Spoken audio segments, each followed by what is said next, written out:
Bonjour tout le monde, j'espère que vous allez bien. On se retrouve aujourd'hui pour une nouvelle vidéo. Alors pas de scrap aujourd'hui, pas de tuto, mais je vais vous présenter un produit qu'on m'a demandé de vous montrer en vidéo, puisqu'il s'agit donc d'un petit partenariat. Ça faisait longtemps que j'avais pas fait de partenariat. Et donc là, on m'a contacté par mail et j'ai accepté de vous montrer le produit qui pour moi me plaît, du moins me plaisait, et j'avais envie de le partager avec vous. Alors il s'agit, alors pas de produits scrap, pas de dies, pas de tampons, pas de ruban, pas de colle, rien de tout ça, mais une petite boîte en plastique où l'on peut ranger donc nos scrap bidules. Voici donc la boîte. La marque, c'est Quelson. Alors une marque que je ne connaissais pas, mais voilà, le produit a l'air assez sympa, il est encore emballé. Donc, pardon. Donc je vais l'ouvrir et on va regarder tout ça ensemble. L'emballage bien emballé dans une boîte en carton, du moins dans un carton, et dans le plastique qui était enroulé de papier. Donc j'ai trouvé ça pas mal. Donc voilà. Maintenant je vais ouvrir la boîte. Donc j'ai mal au doigt en ce moment, donc c'est pas évident. Je pense que je vais l'ouvrir même avec mon cutter. Donc c'est plus facile pour moi.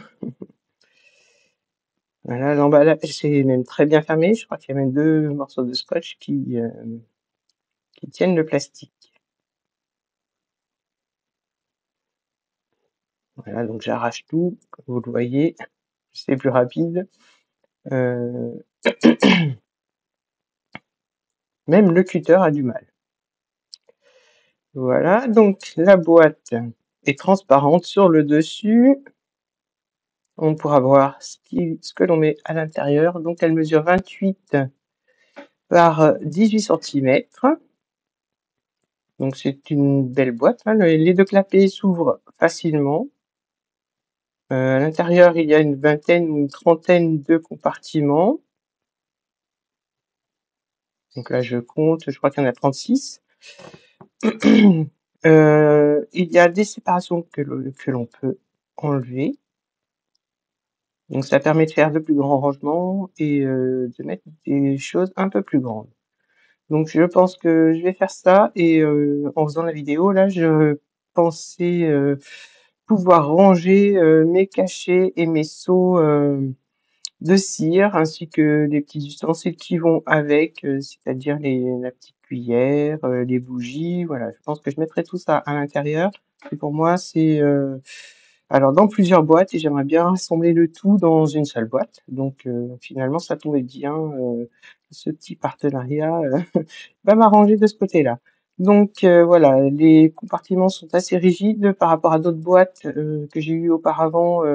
Le plastique était assez souple à l'intérieur et finalement ça finissait par se tordre. Et donc celui-là est assez rigide. Euh, donc je vais pouvoir ranger mes cachets par couleur. Comme je vous l'ai dit, mettre les petits ustensiles. Là j'ai mis mon petit tapis en silicone pour faire couler ma cire. Je vais pouvoir aussi ranger donc par couleur comme je vous l'ai dit. Pour l'instant, j'ai que cette idée-là pour mes cachets. Après, peut-être je mettrai mes petits embellissements si je prends d'autres boîtes ou des petits bijoux. On verra bien par la suite. Donc voilà, en fait, ce que je vais faire maintenant, donc je vais aller chercher mon matériel, tout ce qui est cachet, tout ça, seau, poignée, bougie. Je vais ranger tout ça hors caméra et je reviens vers vous dès que c'est terminé. Alors voilà, j'ai à peu près rangé mon matériel à l'intérieur de la boîte. En fait, on peut mettre beaucoup de choses. Je m'en rendais pas compte, mais au final, j'ai pu mettre presque tout ce que j'avais. Donc j'ai commencé par ranger mes poignées, donc j'ai enlevé les séparateurs et j'ai mis les poignées qui me servent à mettre les seaux. J'ai mis ma petite cuillère. J'ai rangé des cachets par couleur. Donc il m'en reste encore à ranger, mais je les ferai hors caméra. Donc on peut aussi facilement les attraper. Ici, j'ai mis tout ce qui est seaux. J'ai pu les ranger par catégorie, Noël, fleurs, papillons, etc. Donc je finirai de ranger plus tard. Voilà comment c'était rangé avant. Donc tout mélanger. Au milieu, je mettais mes poignées et sur les côtés, je mettais le petit tapis et les bougies.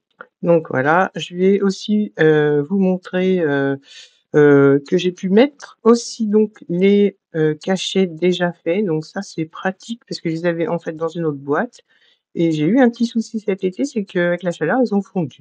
Donc là, je mettrai tout au même endroit. C'est, pour moi assez pratique et facile à ranger finalement. J'ai pensé aussi, donc ranger ça, comme je vous l'ai dit, après, hors caméra. C'est pas la peine, que la vidéo dure des heures. Hem, voilà, encore une fois, je vous dis que la boîte est, facile et elle est quand même épaisse. Ça, j'ai oublié de vous le préciser en début de vidéo. Elle fait, je crois qu'elle fait 5 centimètres et demi et en fait, on peut mettre pas mal de petits, cachets à l'intérieur. On peut aussi, alors je vais prendre déjà autre chose parce que j'y pense. Je pense que la prochaine boîte, je rangerai, mes, attaches parisiennes parce que ça fait des années qu'elles sont dans cette boîte. La boîte ne ferme plus et je vais m'amuser, je vous dis pas pour ranger par couleur, mais finalement ce sera une bonne idée de rangement et j'aurai tout au même endroit, les petites et les grandes attaches parisiennes. Donc la fermeture est bien.